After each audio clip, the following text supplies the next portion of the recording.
og þá kannski komið að málana, það hagkvæmnin og það Borgar Páll Bragason sem ætlar að fara í þau mál og tala hagkvæmni kornræktar á Íslandi. En já, ég ætla aðeins að nota tækifæri fyrst til þess að fara yfir kornræktina eins og hún hjá okkur í skýrsluhaldsforritinu jörð.is. Ég ætla svona nota tækifærið. Og að því að Sæmundur spurði áðan svona út í salinn hvort að ég yrði með eitthvað fyrir árið 2017, þá einmitt ég svona, dró ég saman tölur úr skýrsluhaldsforritinu nú fyrir stuttu og ég bið ykkur að hafa svona góðan fyrirvara á þeim tölum sem ég kem til með að sýna ykkur núna eftir. Einfaldlega vegna þess að þetta eru svona óyfirfærin gögn. En jörð.is sem sagt orðið lögbundið skýrsluhald í jarðrækt. Fyrir þá sem að ætla að sækja sér jarðræktarstyrki þá þurfa menn orðið að skila skýrsluhaldi í gegnum það forrit. Og þarna sjáið þið í rauninni hver heildarræktun ársins núna árið 2017 samkvæmt þessum jarðræktarskýrslum. Og hún samkvæmt þessu 11.250 hektarar og svona í því samhengi að horfa til þess hver styrkur getur orðið, sem náttúrulega dálítið mál ef við tengjum þetta við hagkvæmni kornræktar, þá lítur út fyrir með við að það séu að koma 369 milljónir úr rammasamningi, að stuðningurinn gæti þá orðið þarna einhver 32.780 krónur á hektara. En ég bið ykkur að hafa góðan fyrirvara á þessu. Og þetta það sem skráð í forriti jörð.is. Þetta ekki upplýsingar eftir að úttektarmenn eru búin að fara yfir gögnin. Þannig að endurteka þetta. Þetta með miklum fyrirvara. En þetta kemur náttúrulega til að því að meðal annars að það eru skerðingar. Sem sagt, einn og upp í 30 hektara fær fullan stuðning og svo eru skerðingar eftir það. Það ekki búið að taka tillit til þess þegar ég að setja fram þessa tölu. En þarna sjáum við líka hver kornræktin 2615 hektarar samkvæmt jarðræktarskýrslum og grasrækt 3990 hektarar og grænfóðurrækt 4080 hektarar. Og svo útirækta grænmeti þarna skráð 509 hektarar cirka og olíujurtir í 48 hekturum rúmum.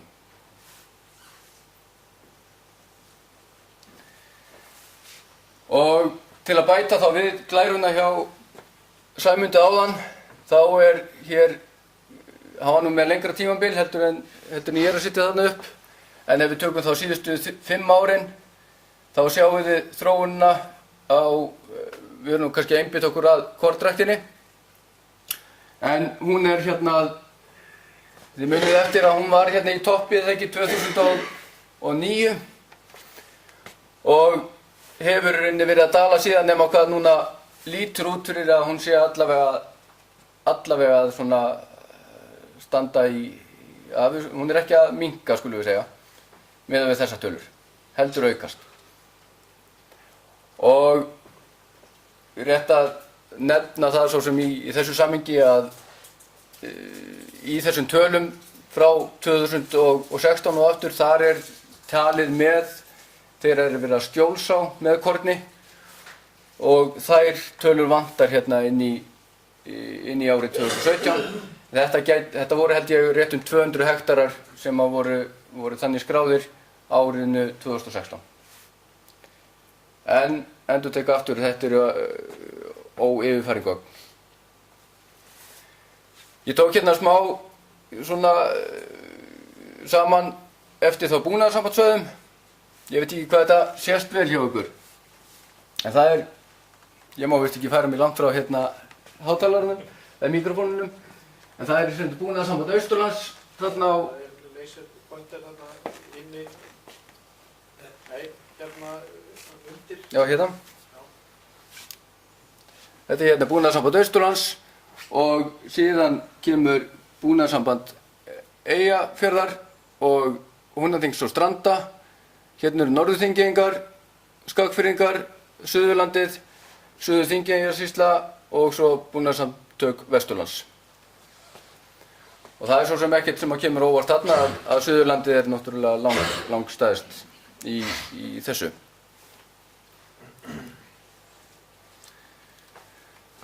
Og eins og ég nefndi áðan, þá eru þetta réttum, samkvæmt því sem skráð í jörð, þá eru þetta 2783 hektarar sem voru í korni.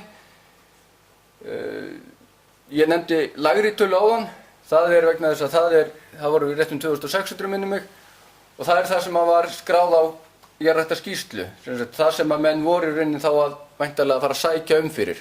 Þannig að það eru einhverjir hektarar þarna sem að virðast ekki hafa ratað á jarðræktarskýrslu.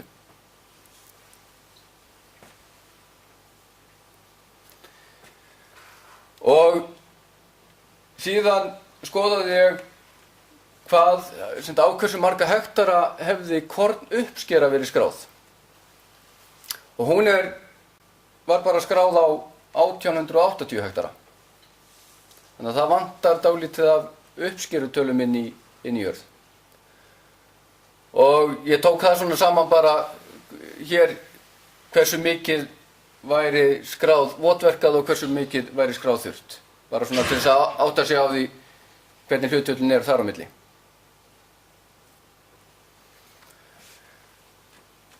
Og hér sjáum við hvernig þetta skiptist niður á búnaðarsambandsvæðum og þar nú svona áberandi hvað Búnaðarsamtök Vesturlands eru með mikið meira af þurrukorni heldur en annars staðar á landinu.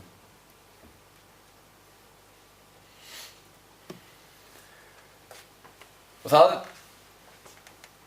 hægt að taka að sjálfsögðu ýmis gögn út úr skýrsluhaldsforritinu og ég sé fyrir mér að við komum til með að nýta okkur það mun meira í framtíðinni heldur en að við höfum verið að gera til þessa, enda tækifærið kannski fyrst núna þegar þetta orðið hluti af lögbundnu skýrsluhaldi.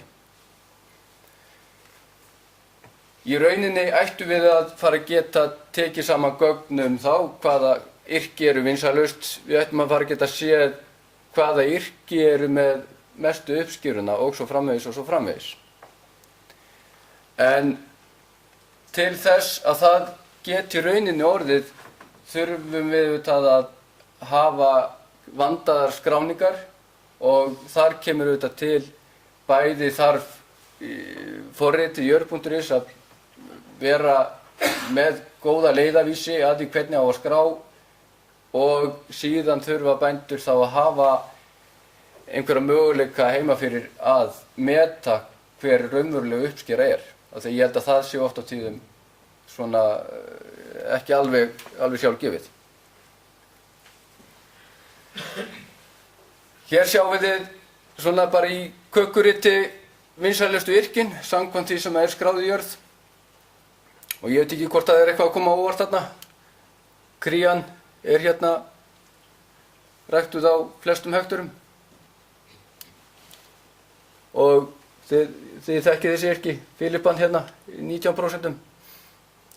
Og svo fyrsta yrkið hér í 6 ræða yrkið sem með hæstu hlutdeildina Ágúst í.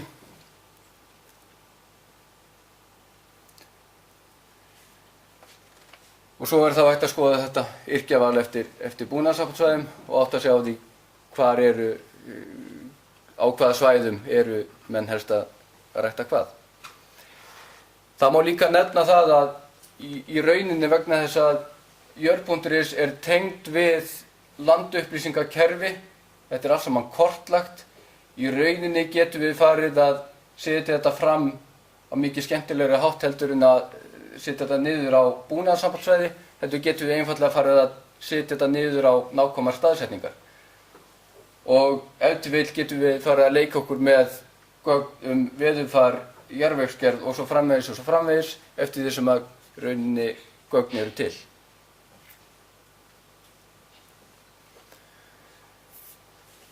Og hér er rauninni bara hlutdeild innan hvers búnaðarsambands skipti eftir yrkjum. En þetta er kannski meira til þess að sýna hvað við í rauninni getum gert og í rauninni ég hlakka til að geta unnið með þessi gögn aðeins meira og vonandi birt fljótlega. En eins og ég nefndi áðan, það er ákveðin svona, maður sér það á gögnunum að þau eru ekki nægilega góð sem eru að fara inn í forritið og það þurfum við að laga. Hér setti ég bara upp í svona punktrit í rauninni hversu mikil uppskera er á ökrum og þetta er í rauninni frá 0 upp í 500 og eitthvað, þetta er í rauninni bara fjöldi, þetta er í rauninni bara kornakranir. Hver akur er með 1 punkt og svo er þarna uppskeran á þessum ás. Þannig að það eru dálítið margir akrar sem eru hérna með undir 1000 kíló, 1 tonna hektara. Og svo allt í einu hér eru líka dálítið margir akrar sem eru bara, já, við erum að fara hérna rétt upp í 10.000. Og í rauninni verð ég að viðurkenna það að ég skar af tölur sem að hefðu jafnvel farið einhvers staðar hér. En þetta kemur auðvitað bara til vegna þess að það er einhver misskilningur í gangi í skráningunni.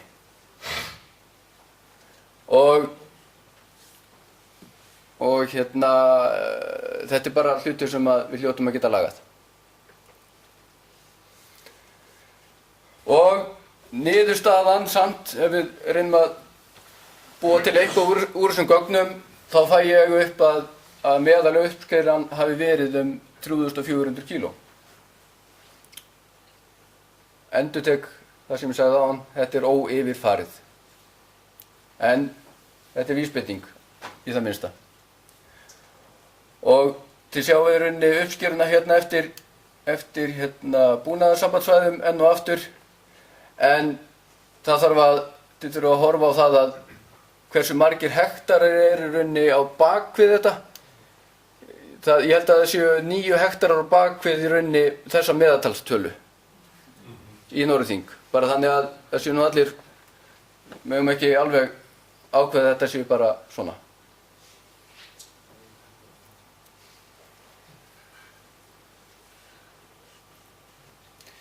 En ég ætlaði eitthvað að tala hagkvæmni kornræktar og ég veit ekki, ég er hálfur hræddur að þurfa að fá tæknimanninn aftur. Nei, þetta er ég að svíkja mikið á tíma. En það stóð nú svona uppálega til að Sigríður Ólafsdóttir, rekstrarráðunautur hjá okkur, væri hérna með mér. En hún setti saman smá glærupakka hagkvæmni kornræktarinnar sem eru auðvitað kannski aðalmálið. Til hvers að stunda kornrækt er nú kannski stóra spurningin. Það er að sjálfsögðu lækkun fóðurkostnaðar að því gefnu aðstæður séu þannig að heimaaflað fóður sé ódýrara.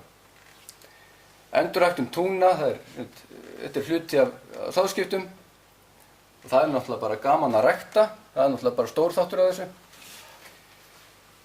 Gjaldeyrisparnaður og kannski stór þáttur, það er ímynd landbúnaðar að vera rauninni með heimaaflað fóður. Og ég held að það sé þáttur sem að er, já, ég vil meina að hann sé vanmetinn.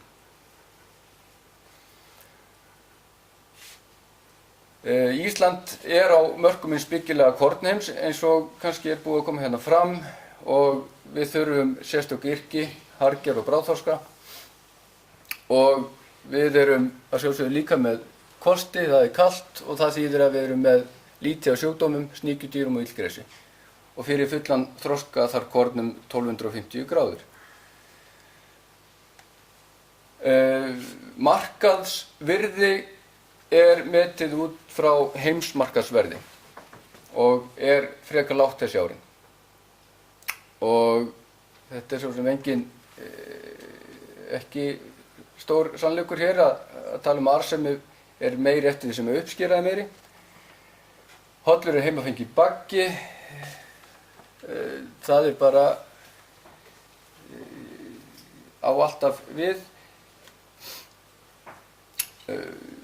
Síðan er það sem ég nefndi áðan með sáðskiptin. Þetta er auka afurð og það er erfitt að meta þann þátt í beinhörðum peningum.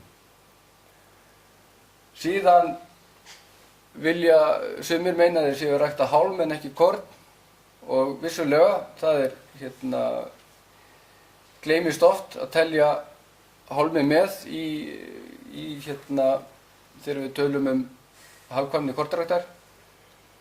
En hér á eftir þá er ég að ganga út frá því að meðal uppskeran sé 3,5 tonn og byggi hér á eftir á upplýsingum úr svona kornræktar reiknilíkani sem við erum að vinna með, sem að rekna út fyrir okkur hagkvæmni kornræktar og þar sem við getum sett inn tölur frá einstaka búum. Uppskera hálmi, hún er 30–60% af þeirri uppskeru sem fæst af korninu og ef við setjum þetta þá svona upp, þá eru það 8 rúllur á hektara, meðal rúlla skulum við þá segja, og hún sé seld á 6.000–8.000 krónur, þá erum við að fá tekjur upp á hektara á 48.000–64.000 krónur. Og við getum þá sett að þannig líka fram að kostnaður við bindinguna er 2.500 kall á rúllu, það er 20.000 krónur á hektara. Þannig að hagnaðurinn er á rúlluna 3.500–5.500 krónur, 28.000–44.000 krónur á hektara. Þannig að góð nýting á hálmi lækkar í rauninni ræktunarkostnaðinn á korninu 8–12 krónur á kíló korns.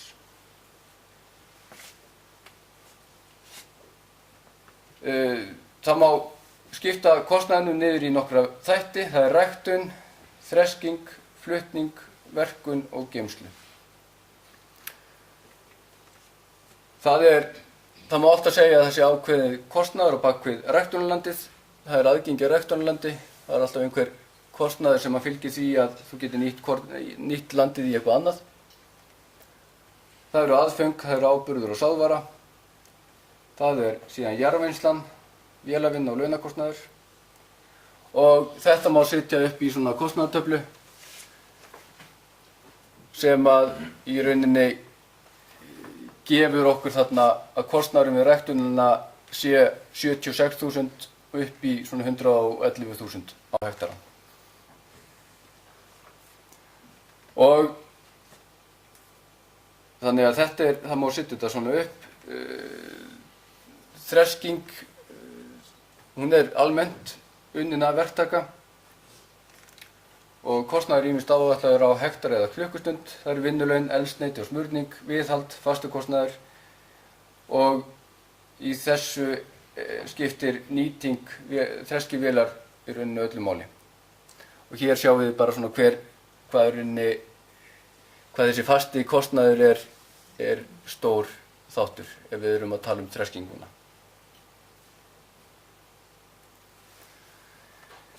Síðan er það flutningurinn.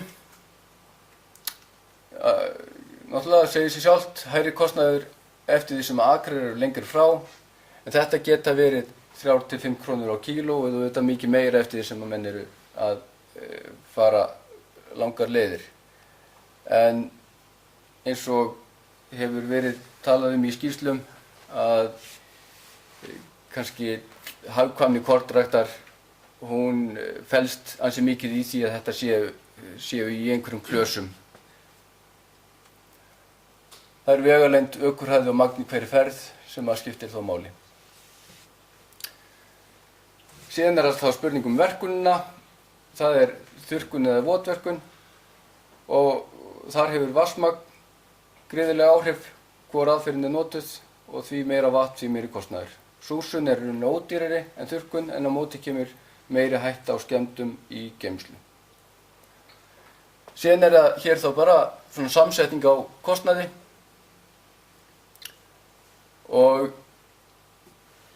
þarna er þá ræktunin 22 til 32 krónur kílóið, þreskingin er 3,61 til 4,72, flutningurinn 1,73 til 2,59, verkunin 8,24 upp í 16,32. Það er gríðarlega breytt bil eftir því hvaða aðferð er notuð og svo þá geymsla 0,6 og upp í 1,2. Þetta er auðvitað allt saman byggt á einhverjum meðalforsendum og svo eru sumir í lægri mörkum og aðrir í hærri mörkum. En það er gríðarlega mikilvægt að geta sett hvern og einn inn í svona líkan til þess að hver og einn geti áttað sig á því hvar hann er staddur í þessu samhengi.